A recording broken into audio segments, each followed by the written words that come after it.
Hello, this is Ursula Goodenough again with part 2 of our slideshow where we're exploring a religious naturalist orientation.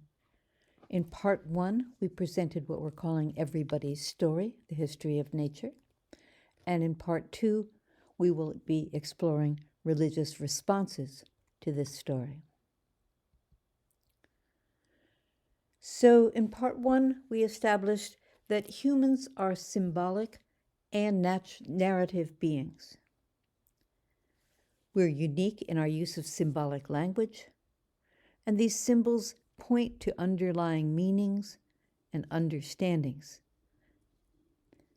that allow us to remember what we know.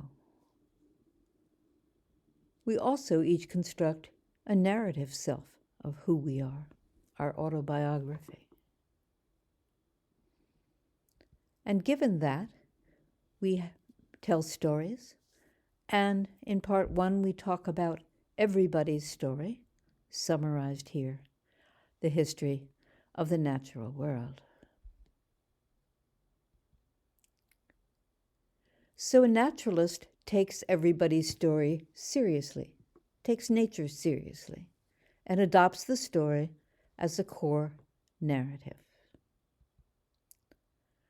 A religious naturalist goes on to explore its religious potential. So what do we mean by that? If we go back to our first presentation, we talked about 3 key axes of religious exploration.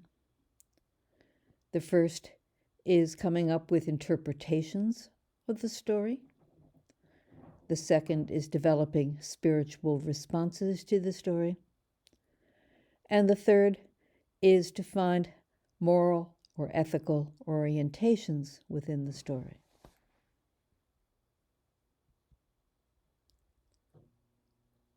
All of these are front-loaded in the stories of the traditional religions, which is not surprising since humans wrote them, and therefore we put our stories and our interpretations and our feelings about the stories in the stories themselves. But none of these are front-loaded in everybody's story because nature just is. Therefore, all of these axes are open to exploration by religious naturalists.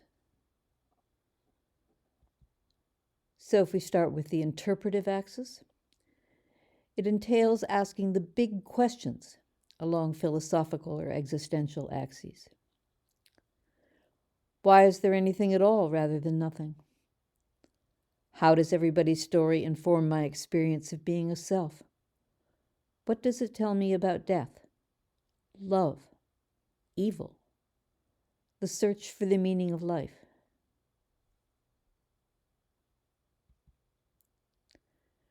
The spiritual axis entails exploring inward religious responses to everybody's story, including awe and wonder, gratitude, assent, commitment, humility, reverence, joy, and the astonishment of being alive at all. The moral, by contrast, entails outward religious responses. And here we come to a question that has occupied humans for millennia. Where do human moral understandings come from? The theist would say God by whatever name. The philosopher might say human reason. And the naturalist or the religious naturalist would say it is natural for humans to be pro-social. Frans de Waal, primatologist, has a lovely phrase for this. He talks of the antiquity of our moral sense. So here's the ape family tree with the humans right in the center of it. And here are some apes in their cultures. They have hierarchy and reciprocity. That's how they organize their rules and their ability to get along with one another. We do the same. They have beautiful maternal nurture throughout. They also have group nurture. This is the aunt of the little baby who's playing airplane with him, and all of the members of the troop hang out with the babies and love them. Friendship is very important. They're pairs that groom one another and stick up for one another, just as we do as well.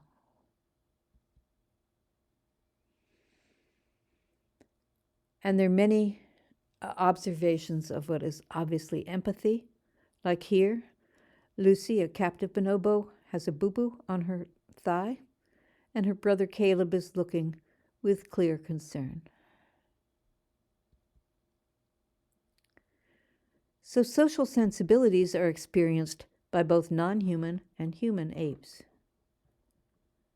We humans also experience them as human minds experience things, symbolically, and in narrative form, as cultural understandings and values.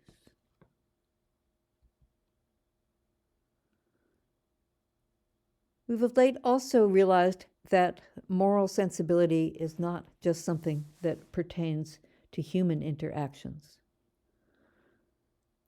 A sensibility that we can call eco-morality seeks right relations between the earth and its creatures writ large. So eco-morality entails several things. It entails an intimate knowledge of the history and the workings of the natural world. You can't respect or understand the natural world unless you understand how it works. It also entails an understanding that humans and their cultures are a part of the natural world and not something outside it. And lastly, it entails accepting and then rejoicing in one's critterhood, one's connectedness with all other beings and their habitats. So here's a habitat that entails fungi, mosses, lichens, trees, lots of bacteria underneath that leaf litter. All of these critters are interrelated, all share common ancestry, and we share common ancestry with them as well. And they are all interdependent on one another to create a sustainable situation. What we have as religious naturalists, I would say, is a responsibility to the earth as a sustainable system.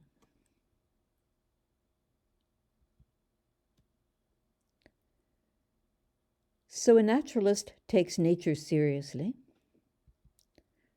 A religious naturalist takes nature seriously, might capitalize it. And a religious naturalist also takes nature to heart, a key concept. What do we mean by taking something to heart? Well, Loyal Rue has given us an example of taking something to heart in a traditional religious context here in Islam. If I were to say that I have taken the Quran to heart, you might infer that the teachings of the Quran now shape how I think, feel, and act. I now take Allah's will as my own, and I have a newly clarified sense of who I am, where I came from, and where I am going. Taking the Quran to heart alters the fabric of my self-understanding. It shifts my teleological center of gravity, and I operate differently in my efforts to live in harmony with that reality. So let's translate that into a religious naturalist orientation.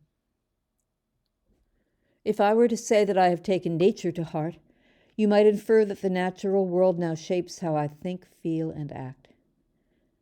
I now take the natural world as my own, and I have a newly clarified sense of who I am, where I came from, and where I am going. Taking nature to heart alters the fabric of my self-understanding. It shifts my teleological center of gravity, and I operate differently in my efforts to live in harmony with that reality. Taking anything to heart and taking nature to heart means that your heart can be broken.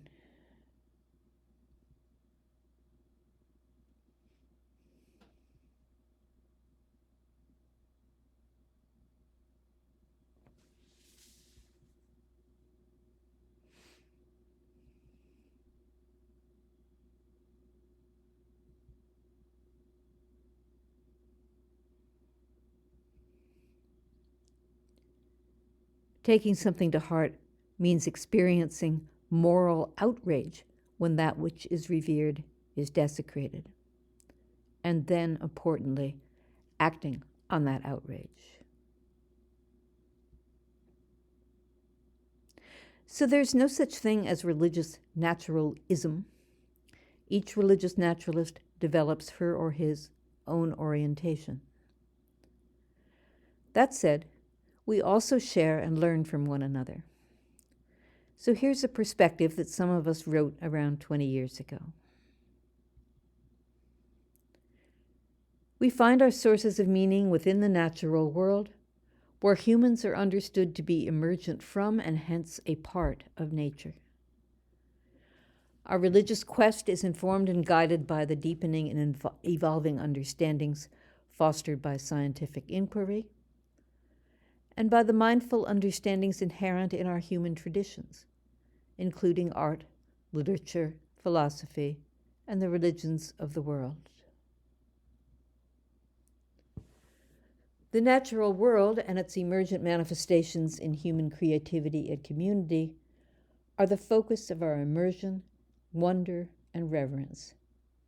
And our common naturalistic orientation generates our shared sense of place, gratitude, and joy. We acknowledge as well a shared set of values and concerns pertaining to peace, justice, dignity, responsible freedom, the richness of ethnic, cultural, and ecological diversity, and planetary sustainability. We are committed to furthering the realization of these values and are convinced that the naturalistic perspective has much to offer in this process.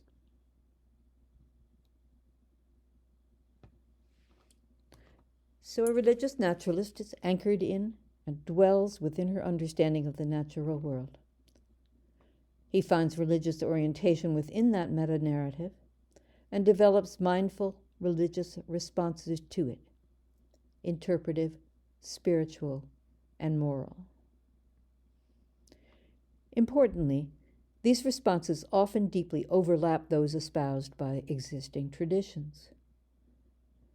The adoption of a meta-narrative does not necessarily alter the human impulse toward common spiritual and moral sensibilities. Rather, it influences how we get there.